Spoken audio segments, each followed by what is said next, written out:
Ayan, what's up, dribblers at mga shooters, kamusta? Kamusta po kayo? Coach Team Cone, kailangan pang magbawas ng another 3 players para sa Gilas Pilipinas para mabuo ang final 12-man lineup.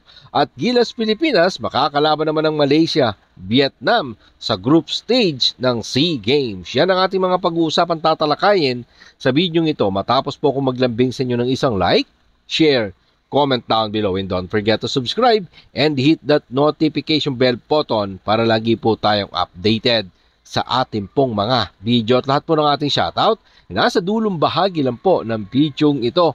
Pagkawala nga po ng 7'3" center na si Kai Soto, Calvin Aptana at Angelo Kwame, kailangan pa ng Gilas Pilipinas head coach Coach Team Cone na mag-alis pa ng 3 pang manlalaro para mabuo ang kanyang 12-man lineup para sa ating Gilas Pilipinas na sila namang sasabak para sa FIBA Basketball World Cup Asian Qualifiers mula sa 18-man pool down to 15 dahil may mga injury. Ito nga pong sina Kai Soto, Calvin Optana at naturalized player Angelo Kwame.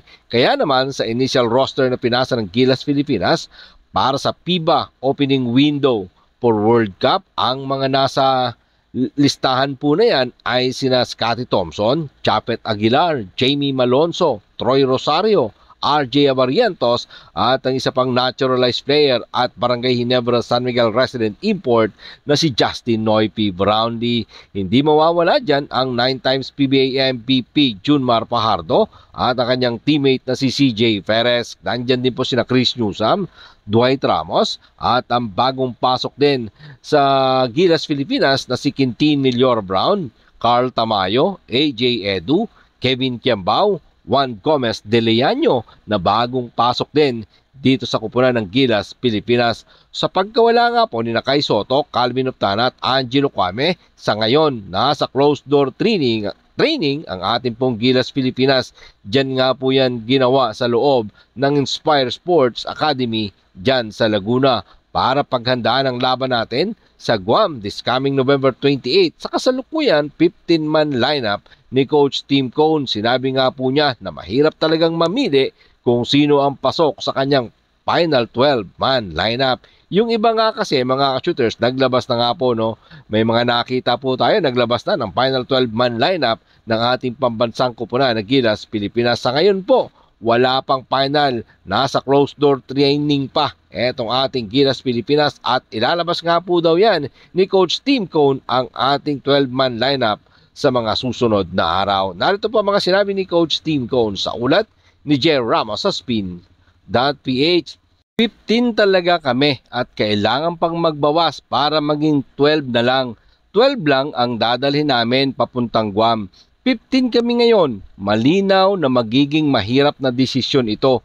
Pero ang magandang balita, lahat sila ay mabubuting tao at alam nila kung para saan nila ito ginagawa at hindi mahalaga kung pupunta ba sila sa window na ito, pero patuloy pa rin silang bahagi ng programa. Yan nga po mga sinabi ni Coach Team Cone for sure. Kung hindi nga po injury dyan, itong sina Kai Soto, Calvin Optana, malamang sa malamang kasama po yan sa Final 12 ni Coach Team Cone. Sinabi din ni Coach Team Cone na i-announce nila ang Final 12-man lineup bago matapos ang linggong ito. So mga ka-shooters maliwanag po, sinabi ni Coach Team Cone na i-announce nila bago matapos ang linggong ito kung sino nga ba ang kanilang Final 12-man lineup. May iba po inilabas na kung sino yung Final 12-man lineup ng ating pong pambansang kupunan na Gilas Pilipinas na siya nga pong sasabak para sa FIBA Basketball World Cup Asian Qualifiers. Let's see mga shooters, no, kung sino nga ba ang pasok sa Final 12-man lineup ni Coach Team Cone. Kayo naman ang aking tatanungin mga shooters, sino nga ba sa inyo ang gusto nyong mapasama sa Final 12-man lineup? Comment mo lang yan dyan sa ibaba. At pag-usapan naman po natin etong sasagupain ng ating Gilas Pilipinas para sa 33rd Southeast Asian Game.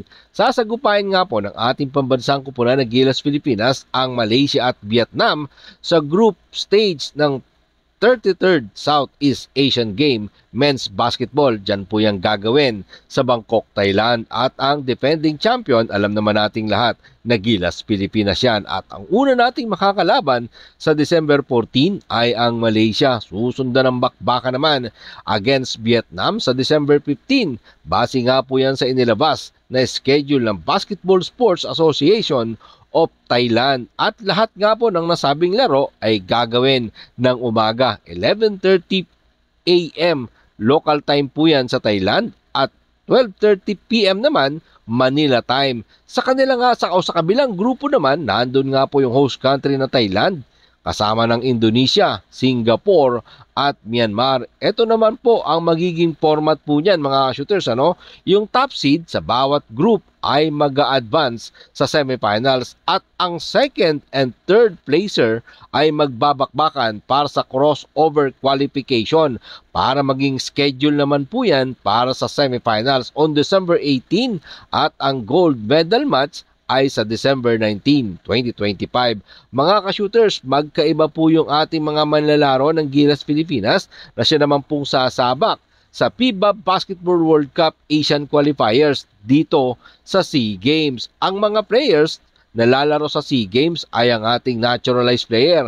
Maglalagari si Justin Brownlee. Pagkatapos ng FIBA Asian Qualifiers, eto sasagupa naman po siya para sa SEA Games. Kasama niya dyan sina Ray Parks Jr., Matthew Wright, Remy Martin, Terde Ravena, Dave Eldeponso, Jason Brickman. Kasama din po dyan sina Mike Phillips, BJ Fre at Brandon Gunuelas Roser under coach Norman Black. Good luck to our very own Gilas Pilipinas para sa FIBA Basketball World Cup Asian Qualifiers at ang nalalapit na Asian Game. Ito nga po, dyan gagawin sa Thailand. Maraming salamat po sa inyong panonood. Naman po ang inyong maging opinion. Dyan po natin yan pag-usapan sa comment section. Ingat and God bless everyone. Adjourn. Pero katulad po ng ating nakagawian, bago po natin tapusin ang ating video, shoutout po kina